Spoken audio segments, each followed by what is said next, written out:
Ya dong, Xiaomi 27%, Vivo 23%, Apple nggak nyampe 2%. In contrast, Apple made up only about 1% of India's smartphone market share, trailing behind Chinese phone makers Vivo and Oppo.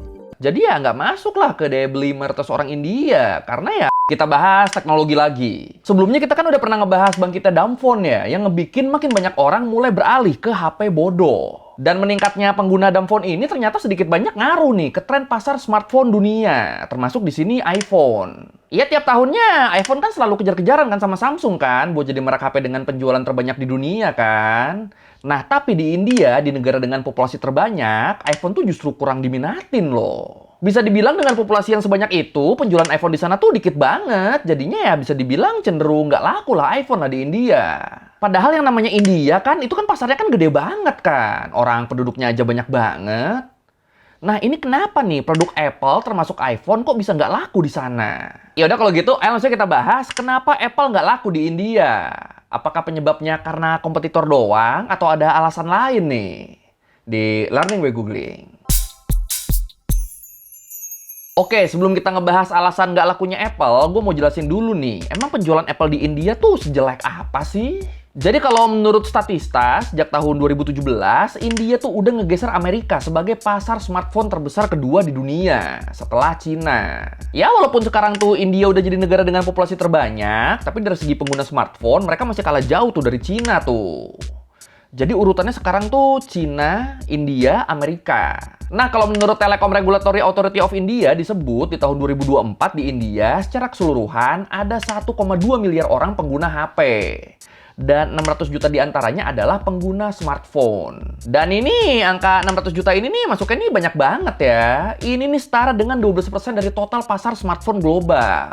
Dan jumlah user di Indianya juga tuh meningkat terus dari tahun ke tahunnya. Ya soalnya kan pengguna HP yang beralih ke smartphone kan makin kesini kan makin banyak kan. Nih kalau menurut IDC, International Data Corporation disebut pasar smartphone di India tuh tumbuh 4% dari tahun ke tahunnya. Yang ngebikin India jadi pasar yang sangat menjanjikan buat perusahaan-perusahaan smartphone. Nah dengan populasi dan pasar yang sebanyak itu, kalau perusahaan bisa jadi pemegang pasar di sana, jelas itu bakal untung banyak dong mereka dong. Tapi sayangnya buat Apple, pasar mereka di India tuh justru tergolong kecil kalau dibandingin sama Samsung atau produk-produk smartphone dari Cina. Masih menurut data dari IDC, di tahun 2024, merek HP dengan penjualan terbanyak di India tuh adalah Vivo, yang mendominasi 16,6% pasar smartphone India. Terus posisi 2-5-nya tuh ada Samsung, Oppo, Xiaomi, sama Realme. Sementara Apple, mereka ada di posisi 6 dengan total pasar 8,2%. Itu juga setelah mengalami peningkatan dari tahun sebelumnya tuh yang cuma 6,4%.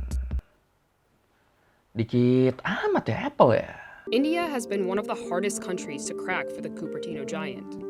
Although it's been over a decade since Apple began selling iPhones in India, the company can't seem to get a big bite of the world's second largest smartphone market. Nah, kalau menurut The Economic Times, pasar Apple di India tuh dari awal tuh emang sebenarnya nggak gede, emang cukup susah buat berkembang, tapi pangsa pasarnya sendiri emang meningkat terus. Kayak waktu Apple pertama kali masuk ke India di tahun 2008, itu penjualannya tuh kecil banget tuh, cuma 12.000 unit doang yang kejual dalam setahun. Tapi terus di tahun 2015, pangsa pasar Apple di India meningkat jadi 1,6%. Walaupun ya tetap itu masuknya kecil ya kalau dibandingin sama Samsung ya, yang pangsa pasarnya tuh 28,6% di tahun yang sama. Ya selama beberapa tahun Samsung kan emang jadi penguasa pasar smartphone di India kan, atau tepatnya dari tahun 2011 sampai tahun 2016. Tapi sayangnya buat Samsung, walaupun Apple tuh bukan ancaman di India, tapi penjualan Samsung juga tuh mulai menurun waktu produk-produk Cina mulai datang ke India. Kalau menurut India Today di tahun 2014, produk-produk smartphone Cina kayak Xiaomi, Vivo itu mulai masuk tuh ke India tuh. Dan nggak butuh waktu lama bagi mereka buat langsung mendominasi pasar smartphone di sana. Cuma sekitar 3 tahun setelah kedatangannya ke India, Xiaomi berhasil ngegeser Samsung dari posisi puncak di akhir tahun 2017. Dengan pangsa pasar 27%. Terus di tahun 2019-nya, penjualan Vivo juga tuh meningkat pesat tuh jadi 23%, ngegeser Samsung ke posisi 3 dengan pangsa 19%. Sedangkan Apple waktu itu, pangsa pasarnya tuh cuma kurang dari 2%. Ini jauh banget ya sama brand-brand dari Cina ya.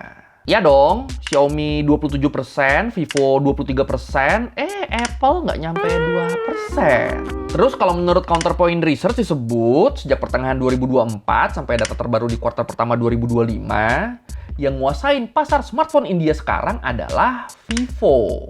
Buat penjualan Samsung itu cenderung naik turun, dan Apple walaupun pangsa pasarnya terus bertambah, tapi pertambahannya tuh cenderung lambat. Dari awal mereka datang ke India sampai tahun 2025, nggak ada peningkatan yang gimana-gimana tuh. Nggak kayak Xiaomi, Vivo, atau Oppo. And Apple's definitely feeling the pressure.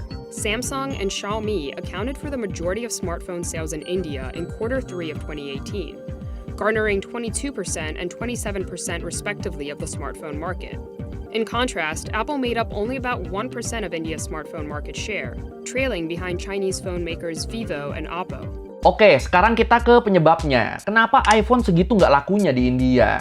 Nah, kalau menurut Persistence Market Research, alasan utama Apple kurang diminatin di India adalah karena harganya tuh mahal. HP paling laku yang terjual di India tuh harganya tuh antara 200 sampai 500 US dollar. Atau kalau dirupiahin tuh antara 3 sampai 8 jutaan lah. Nah, disebut sebanyak 75% HP yang terjual di India tuh harganya tuh di kisaran 250 US dollar, 4 jutaan. Nah, iPhone itu kan harganya kan bisa nyampe 1.900 US dollar ya. Jauh lebih mahal banget. Jadi ya nggak masuk lah ke daya beli mayoritas orang India, karena ya terlalu mahal. Nah, udah kan harga aslinya mahal, ditambah bea masuk yang dikenain pemerintah India ke produk-produk Apple juga tinggi tuh, 20%, yang ngebikin harganya jadi makin mahal lagi. Dan ya, kalau gitu cara kerjanya, pajaknya doang aja tuh udah bisa ngebeli HP yang lebih murah loh, yang jelas-jelas lebih masuk ke kantong mayoritas konsumen di sana.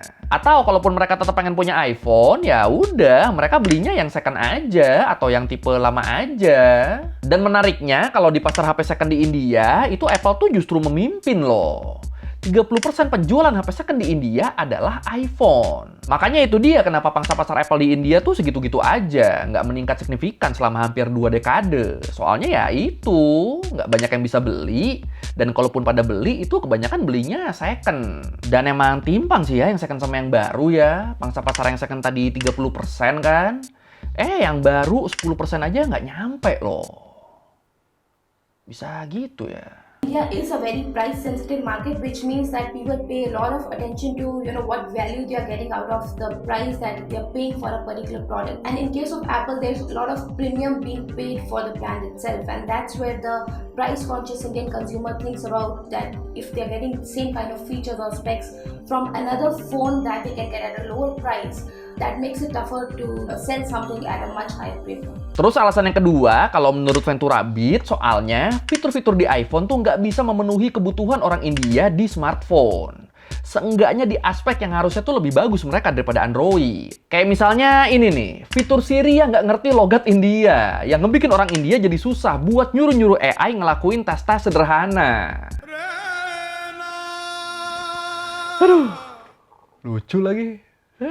Dan walaupun di versi yang terbaru sekarang tuh udah ada Siri India, tapi ya tetep kan di yang baru-baru doang kan. Kalau mau punya Siri India kan berarti kan mereka kan harus punya iPhone yang terbaru kan. Nah ini kan sama aja bohong nih. Ya soalnya mereka kan pada nggak mampu. Terus kalau menurut Forbes, baterai iPhone juga tuh cenderung lebih boros daripada Android. Bahkan kalau dibandingin sama Android yang paling murah sekalipun. Sama kapasitas memori iPhone juga tuh itu kecil banget tuh kalau budgetnya cuma cukup buat beli yang paling murah. Ya yang paling murahnya aja mahal kan, tapi memorinya dikit banget. Mana nggak bisa dimasukin micro SD lagi kan. Jadinya ya udah dianggap nggak worth it ini Apple. Terus slot buat SIM cardnya juga kan cuma satu kan. Padahal banyak orang India yang make 2 nomor. Jadi ya nggak memenuhi kebutuhan mereka nih. Paling kalaupun ada yang maksa beli iPhone, itu tuh cuma sebagai simbol status aja. Walaupun kalau di India itu juga kan nggak terlalu guna kan. Ya soalnya kan tanpa iPhone juga kan status mereka kan udah ditentuin dari kasta kan. Jadi ya ngapain pakai iPhone, nggak ngaruh, nggak guna. Lu kasta dalit, lu punya iPhone, ya lu tetap kasta dalit. Makanya akhirnya daripada beli iPhone mahal-mahal tapi fiturnya terbatas, mereka lebih milih beli Android aja yang lebih terjangkau tapi tetap bagus kualitasnya. Tapi ya kalau menurut gue sih kuncinya di tadi itu tuh, Siri India. Terus kalau menurut Financial Times, alasan lain yang mempengaruhi lambatnya pertumbuhan penjualan iPhone di India adalah nggak adanya toko resmi Apple di India. Jadi walaupun Apple udah masuk ke pasar India sejak tahun 2008, tapi toko resmi mereka kayak iBox itu baru dibuka pertama kalinya tuh di tahun 2023. Sebelum itu nggak ada tuh toko resmi Apple di sana tuh, yang ngebikin distribusi penjualan juga jadi terhambat. Terus pabrik manufaktur Apple juga tuh kan baru dibukanya kan di tahun 2020 kan. Masuknya tuh udah telat banget tuh dibanding awal mereka jualan di sana. Terus ekosistem Apple yang harusnya jadi poin kenyamanan juga, yang harusnya bisa gampang nyambung ke sesama barang Apple kan. Kayak kita punya iPhone, terus kita pakai AirPods, itu kan gampang kan. Nah itu juga tuh masih nggak cocok tuh sama mereka tuh. Soalnya ya buat beli iPhone-nya doang aja susah kan. Apalagi kalau harus beli produk-produk Apple yang lain. Kayak MacBook, Apple Watch, AirPods. Ya makin berat lah. Terus juga yang punya iPhone tuh kan di sana kan dikit ya. Jadi kalau kita mau ngandelin fitur-fitur yang mempermudah hubungan kita sama orang lain, kayak AirDrop segala macam, ya itu juga nggak guna. Jadi ya gimana mau bikin ekosistem kalau yang punyanya aja dikit. Terus fitur-fitur kayak Apple Pay, iMessage, yang gitu-gitu juga tuh kan kurang umum kan di sana kan. Jadinya ya udah, Apple nggak maksimal, makanya akhirnya pada milih beli Android aja, pada milih beli Samsung atau HP-HP Cina aja. Mereka mikirnya ini sama-sama bagus kok, pas di kantong juga lagi harganya. Jadi ya udah, kelar deh tuh Apple. Apple Pay is also not an option in India, though similar payment services from Samsung and Google have already been rolled out.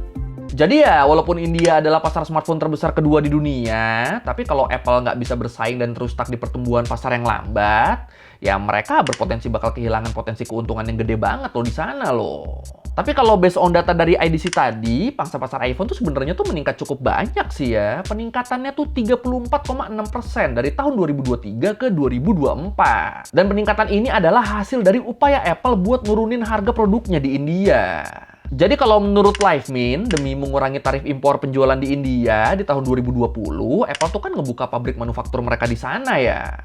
Dan hal ini ngebikin harga iPhone di India jadi lebih murah dan lebih bisa dijangkau. Terus pajaknya juga yang tadinya 20% itu berkurang tuh jadi cuma 15%. Yang ngebikin harga iPhone di India juga jadi ikut lebih murah 3-4%. Dan ini masuknya lumayan loh. Kayak buat harga iPhone Pro Max terbaru aja itu harganya jadi bisa berkurang sampai sekitar $70. Jadi ya walaupun hitungannya masih tetap mahal, tapi ya seenggaknya jadi lebih murah dikit kan dibanding yang dulu kan. Dan terbukti penurunan harga dan pembukaan toko resmi Apple di India tuh ngebikin peningkatan pangsa pasar Apple di India jadi lumayan banyak. Dari 6% jadi 8% dalam setahun. Dan ya ini masuknya udah oke lah kalau dibandingin sama peningkatan sebelumnya yang buat naik 2% doang tuh butuh waktu 11 tahun kan. Nah ini sekarang 2%-nya tuh cuma butuh waktu setahun. Ya udah oke lah. Cuma ya tetap kalau pengen dibandingin sama Samsung atau merek-merek Cina kayak Vivo, Xiaomi, Oppo, atau Realme itu masih jauh banget tuh. Jarak yang harus dikejar sama Apple tuh masih lebar banget. Bahkan nih di tahun 2023 nih, perbedaan pangsa pasar antara iPhone di nomor 6 sama Realme di nomor 5 itu tuh bedanya tuh hampir 100% loh. Padahal cuma beda satu peringkat doang, tapi bedanya sejauh itu. iPhone 6,4%, Realme 12,5%. Jauh banget kan ini kan, hampir 2 kali lipatnya bedanya. Padahal cuma peringkat 5 sama peringkat 6. Tapi ya sebenarnya ini tetap bagus sih buat iPhone sih kalau pasar mereka di India meningkat signifikan gini. Cuma kalau mereka pengen menguasai pasar smartphone di India ya itu masih jauh banget, masih susah banget. Apalagi kebanyakan orang yang beli iPhone di India tuh kan belinya kan second kan. Jadi ya kalah pasar lah iPhone dibanding Android. Tapi kalau menurut lu gimana nih? Apakah pasar Apple di India nih masih bakal terus meningkat atau peningkatan ini cuma sementara doang? Yang mana nih? Silakan komen. Apple is still a premium status symbol for many Indians, but one that is out of reach for the majority of the population. With phones from Chinese brands like OnePlus, which was India's best-selling premium smartphone brand for the second quarter in a row, offering similar features at a fraction of the cost, Apple may have a very tough time getting a bigger slice of the India market. Oke, sekian review kali ini tentang kenapa produk-produk Apple nggak laku di India. Dan tetap concern utama gue ke situ tuh, Siri India. Ya bener dong, kan kalau mau nyuruh-nyuruh jadi susah dong kalau HP-nya nggak ngerti kita ngomong apa kan. Itu tuh harusnya yang paling dibenerin tuh itu tuh. Ya kalau lo mau revisi kayak gue udah salah, atau lo mau nanya, atau lo nambahin ke video, bisa tulis di komen, kita diskusi biasa. Sekali lagi, thank you, dan jangan lupa like, comment, subscribe. Bye.